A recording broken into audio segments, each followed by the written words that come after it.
Hello, I'm Tim Loughton, Member of Parliament for East Worthing and Shoreham, and welcome to the latest of my podcast. Now, this podcast is actually an update of the one I produced a couple of weeks ago on the issue of the WASPI campaign and the way that women born in the 1950s were going to be affected disproportionately by changes to the way we pay pensions and the equalisation of the pension age. Now, we had a debate in Westminster Hall at which I expressed my concerns that these women were suffering disproportionately, and many of my constituents had raised it with me. As a result of that, I recorded a short podcast. Incredibly, that's now been viewed by over 140,000 people. A lot of those people have written to me and sent me emails as well, which I'm grateful for, but can I ask that in future you absolutely make sure you lobby your own MP. We need to get more MPs from all different parties on side to this campaign. But I think the WASPI campaign is really taking off, and I pay tribute to the women behind it. There's a petition online as well, now signed by well over 60,000 people to make sure this issue is properly debated in Parliament and addressed again by the government. This morning I saw representatives from WASPI appearing in front of the Department for Work and Pensions Select Committee, giving, I thought, really cogent and powerful evidence as to why this does need to be looked at again. And on the 7th of January, soon after Parliament returns from the Christmas recess, there'll be another fuller debate in the main chamber of the House of Commons. So this is a campaign that is gaining momentum, and it's really vital that as many people as possible who are being affected lobby their own MPs and get them on board. Now, at the time I expressed my concerns as to why I thought the changes, whilst most people agree we do need to equalise the pension age because we're living longer and people are fitter, people can work longer. What I'm most concerned about, though, is that the greatest burden on the way those changes are being brought in seems to be falling on women who were born between 1950 and 1954, 1955, and that they stand to suffer most of all, and in many cases had very little notice to actually make alternative arrangements to provide for their retirement. In some cases, women were given just 18 months written notice that the retirement age was going to be 2, 3 or even more years further away than they thought. Now, I also was concerned about the way the government had actually given notice of this. The original legislation came in 1995, but it was 14 years before the government officially wrote to people to notify them about the changes. Those changes were then accelerated in 2011. Many of us voted for that legislation without really realising that the number of women who are going to be impacted by this, that looks as though it could be in excess of 1 million.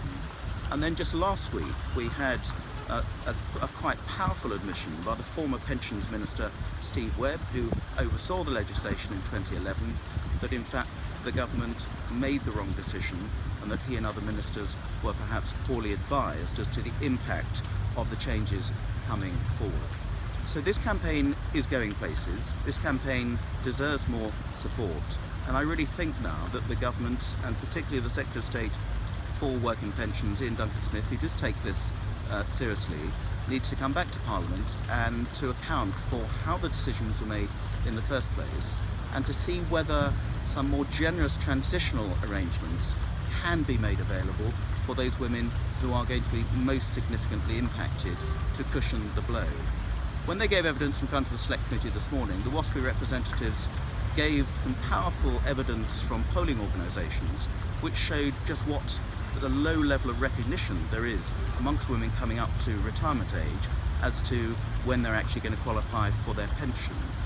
They gave many examples of women who had worked hard for many years, worked in a different culture where maternity leave was not much available, and certainly not the generous benefits that are available now, where many women were excluded from pension schemes, where many women who would work part-time, particularly going back to work after having given birth, would work part-time, and their pension schemes within the companies wouldn't be accessible to part-time workers as well. So women who have worked hard, who've looked after their families and done the right thing over many, many years, suddenly find that actually their retirement is much further away, and they've been given very little notice and opportunity to make alternative arrangements, even if they had the money available.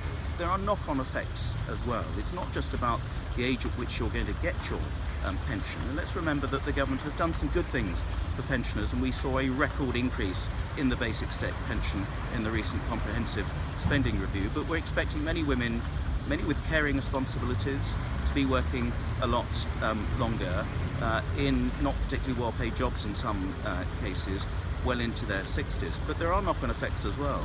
The age at which you will qualify for bus passes, for heating allowances, is of course impacted by the changes in the retirement age as well. So all of these things, I think, mean that this does need to be looked at again.